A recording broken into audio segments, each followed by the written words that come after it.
Claude Liénard avec vous au Mondial de l'Auto 2018 pour vous faire vivre un petit peu cette passion automobile qui nous tient tant à cœur.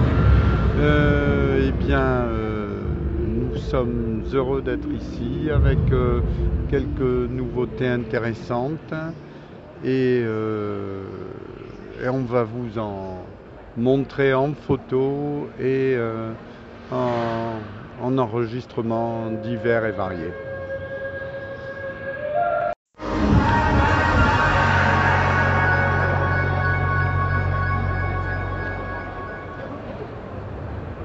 Nous sommes devant le stand de Lamborghini à la conférence de presse et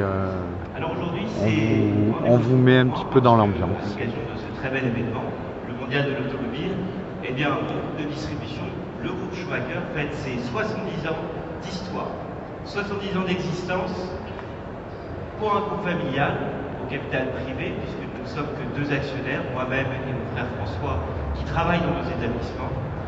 Un groupe présent en France, bien sûr, en Île-de-France tout d'abord, historiquement, mais aussi en Bretagne et en Normandie depuis près de 20 ans.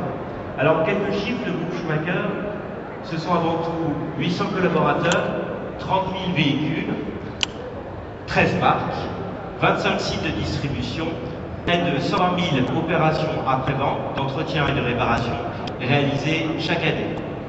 Le groupe Schumacher, ce sont aussi des partenariats avec des grands constructeurs comme le groupe Renault, le groupe Volkswagen, le groupe Fiat.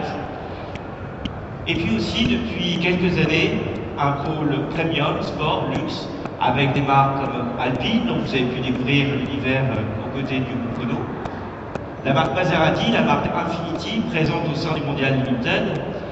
Et puis aussi, bien sûr, la marque Lamborghini qui nous réunit ici aujourd'hui. Pour nous, le Mondial de l'automobile, pour nous, Schumacher, c'est vraiment la fête de l'automobile. Et nous estimons... Comme vous avez pu l'entendre, nous avons ouvert en décembre le nouveau Lamborghini Paris, situé à la Défense. Celui-ci fait partie du groupe Schumacher. La partenaire qui nous sommes certains sera représenter les valeurs de la marque Lamborghini au sein de la capitale.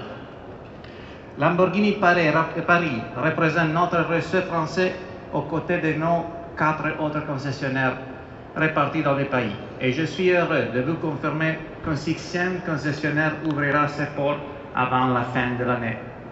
C'est un grand moment pour notre marque. Après 7 années de croissance continue, le premier semestre affichait une hausse de 11% par rapport à 2017. La marque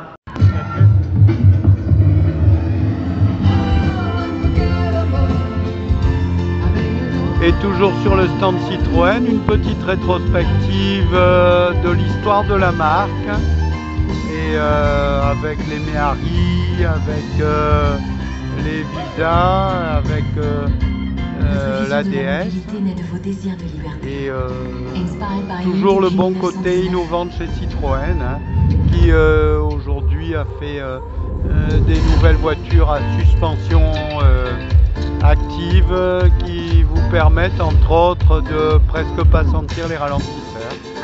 Et bravo à Citroën.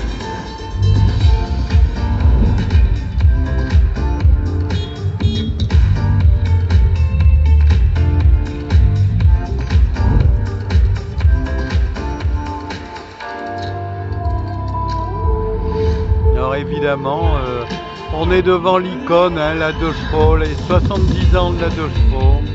Présentation toute sympa qui nous rappelle beaucoup de choses.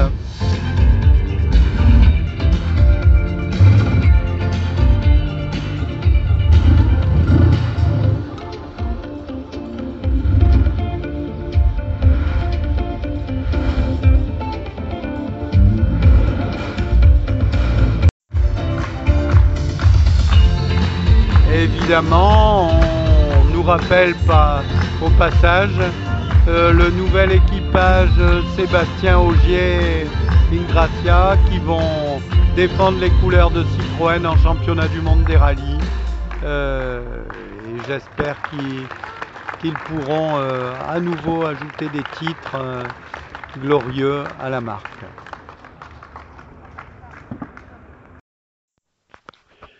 En conclusion, sur ce pseudo-mondial de Paris 2018, je dis pseudo-mondial car des marques mondiales comme Volkswagen, Ford, Fiat en sont absentes. C'est que le contexte économique, notamment en matière automobile, me semble à bout de souffle de parler de tendances contradictoires de notre sacro-sainte économie libérale. En effet, on ne peut pas prétendre être écologiste et vendre des énormes 4x4 ou SUV toujours plus puissants pour rouler à 80 km/h quand il n'y a pas de bouchon. Taxer ces derniers en oubliant la pollution des porte-containers, des industries, des avions, alors que l'électrique est loin d'être au point, est franchement malhonnête. Dans cet imbroglio, nos constructeurs français tentent d'innover, de se battre et de faire bonne figure. On peut les en remercier. Et le groupe PSA, par exemple, représente pour moi, présente des plus beaux stands au Salon de Paris. Râler, comme le dit le président, je le fais aussi car dans le bâtiment annexe de la mobilité, seuls des logiciels commerciaux ou informatiques sans grand intérêt sont présents.